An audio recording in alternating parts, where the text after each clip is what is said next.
has actually changed since I posted my last video, but I think I will leave all of that to my next video. Today what I really want to vlog about is this term called commercial awareness.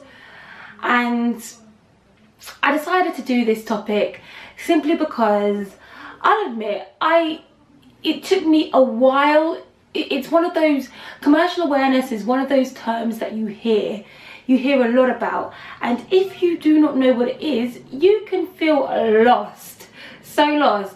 Like, how do I even gain commercial awareness if I don't know what commercial awareness is? Or how do I even show commercial awareness if I don't know what commercial awareness is? So I'm just going to be talking to you about my view on commercial awareness, what I think it is, how I've built it up, etc, etc. Commercial awareness is a very broad term. It's a term that I find often confuses people. So for you to be commercially aware, you need to have perspective. You need to understand how businesses work. You need to be able to contextualize that information. You need to understand the industry in which the business is operating in. And by doing that, you'd be able to then spot trends. You'd be able to give the best advice. You'd be able to understand the most efficient means of achieving a goal. So there are a number of things that I have done and still do to develop my commercial awareness, and I just wanted to share some of them with you. The first way is through having a part-time job, which gives you the sound understanding of businesses if you wanted to. So for instance, when I was at uni and after I came out of uni, I was working for a number of retail stores, Waitrose and Sainsbury's. I came into Sainsbury's as a customer assistant, and I actually ended up taking up a role as a customer service representative to understand the way in which Sainsbury's market themselves, and a legal price controller, because as a legal price controller, what I was able to do was attend meetings with area managers and be able to give my advice as to what products should go at the front of the store, what products should be on sale. So this actually required me to understand consumer patterns in the store, and consumer patterns is what drives Sainsbury's as a brand. On top of that, we then had to look at the other big supermarkets and how they were performing against Sainsbury's, such as Tesco's, Morrison's, Asda, Waitrose, etc. The third way is by, and you've probably heard this a lot already, but by reading newspapers, good quality newspapers. So The Guardian used to be a personal favourite of mine. The Times is really good.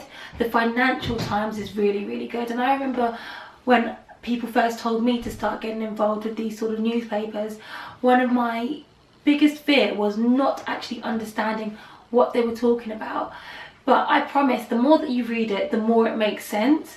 And then you do find and then sort of naturally gravitate towards the sections that you are interested in. And it's like a little story, you know, that you can follow, and then you will find the stories that you are most interested in. You will naturally gravitate towards that, and then you'll be comfortable with speaking about it. Another personal favourite of mine is actually listening to LBC, which stands for Leading Britain's Conversations. So another thing that I do is I really try to get involved in the line of work that I'm in.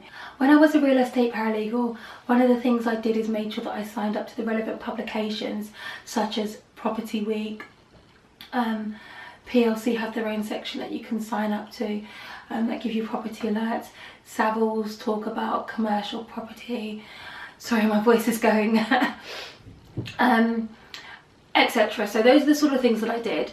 Another really, really good thing, and I'm not just saying this because I'm on lawcareers.net, but lawcareers.net is a great place to develop your commercial awareness. One of my favourite sections on lawcareers.net has to be the burning questions section, and it's basically a section on the website which has a weekly article written by law firms, and I think it's designed to get you thinking about different sort of commercial issues and develop your own opinion on it. So there you have it. That is my take on commercial awareness.